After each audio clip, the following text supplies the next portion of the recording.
everyone, let me introduce myself. I'm Nadia Annisa and my student number is 2413042034 and I'm from English Department Class D Batch 24. Today, I will discuss about descriptive text for final examination of advanced reading. So, without further ado, let's get started. A descriptive text aims to give a detailed and vivid portrayal of a person, place, or thing. It typically starts by identifying the subject and then provides a detailed description of its attributes. For example, consider this short descriptive paragraph about the Taj Mahal.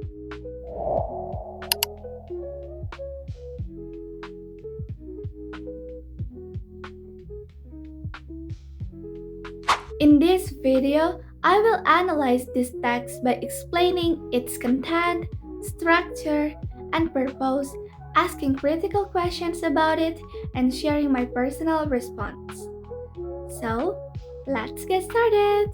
The main idea of the Taj Mahal text is to describe the appearance and significance of the monument. Its purpose is to inform the reader and create a clear image of the Taj Mahal's beauty. The text begins by identifying the subject, which is the Taj Mahal, and then details its features. It mentions the gardens around the Taj Mahal and highlights its architecture and marble carvings. These supporting details back up the main idea by showing why the Taj Mahal is special. Structurally, the text follows the typical pattern of a descriptive text. It opens with a statement about the Taj Mahal and then elaborates on its qualities. This reflects the identification, which is introducing the subject, followed by description of its attributes. For example, the text identifies the Taj Mahal and immediately describes its beautiful and symmetrical gardens. The language of the text is in the simple present tense, as in common in descriptions of general facts. It uses many adjectives to make the imagery vivid. Words like beautiful, symmetrical, graceful, intricate, famous, and valuable. The tone is positive and praising. This matches guidelines that descriptive texts use detailed, sensory language to help the reader imagine the subject. Overall, the author's purpose seems to be to highlight the Taj Mahal's beauty and importance, likely to interest or educate the reader. Next, we will move into critical reading questions. Question 1. Are the statements in the text factual or subjective? The answer is the text mixes factual descriptions with subjective impressions. For instance, it objectively states facts about the Taj Mahal's features. It has symmetrical gardens and intricate marble carvings, which are true facts. However, words like beautiful, charm, and elegance reflect the author's positive opinion. These adjectives create a vivid picture but are partly subjective. Knowing this helps us see which parts we can verify, for example, actual garden layout, and which parts are more opinion-based. Question 2. Does the author have a particular bias or perspective? The answer is yes. The author clearly admires the Taj Mahal and focuses only on its positive qualities. This is a form of positive bias. The text highlights beauty and fame but mentions no drawbacks or neutral facts like history. Since descriptive texts often aim to celebrate or showcase a subject, this bias is expected. The perspective seems that of a cheerful writer or teacher who wants to impress the reader. By recognizing this, we know the description is meant to be appealing, not a balanced critique. Question 3. Is the text effective and well structured for its purpose? The answer is The text is quite effective as a descriptive snippet. It uses clear, simple sentences and strong adjectives that make the Taj Mahal easy to visualize. The flow is logical. It mentions general features like gardens, then more specific ones like architecture, carvings, and the overall impressions, fame, and value.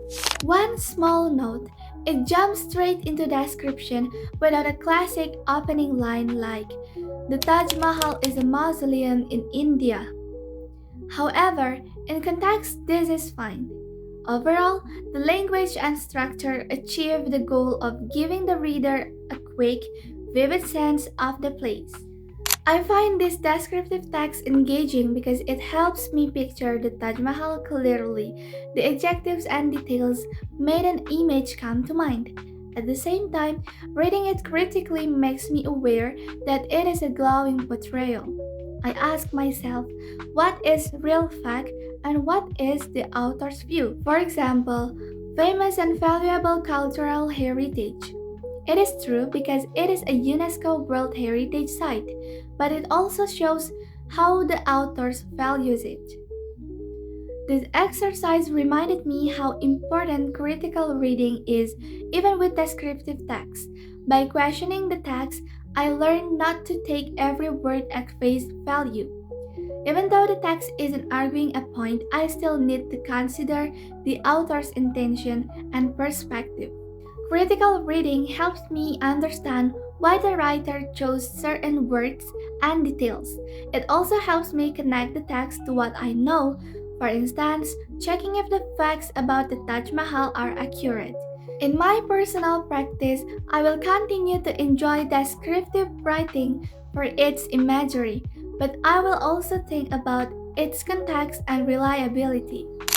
In summary, descriptive texts like the one about the Taj Mahal aim to create a clear mental picture by detailing specific qualities. This example follows the typical descriptive structure, identifying the subject and then describing its attributes. The author's purpose was to highlight the beauty and significance of the Taj Mahal.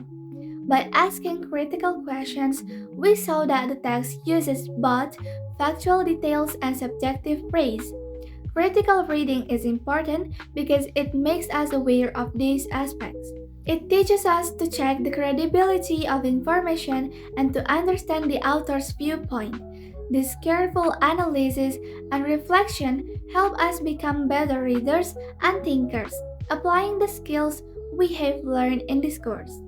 Alright everyone, I think that's all from me and I hope this video can help us expanding the knowledge of descriptive text and thank you so much for listening. Have a great day!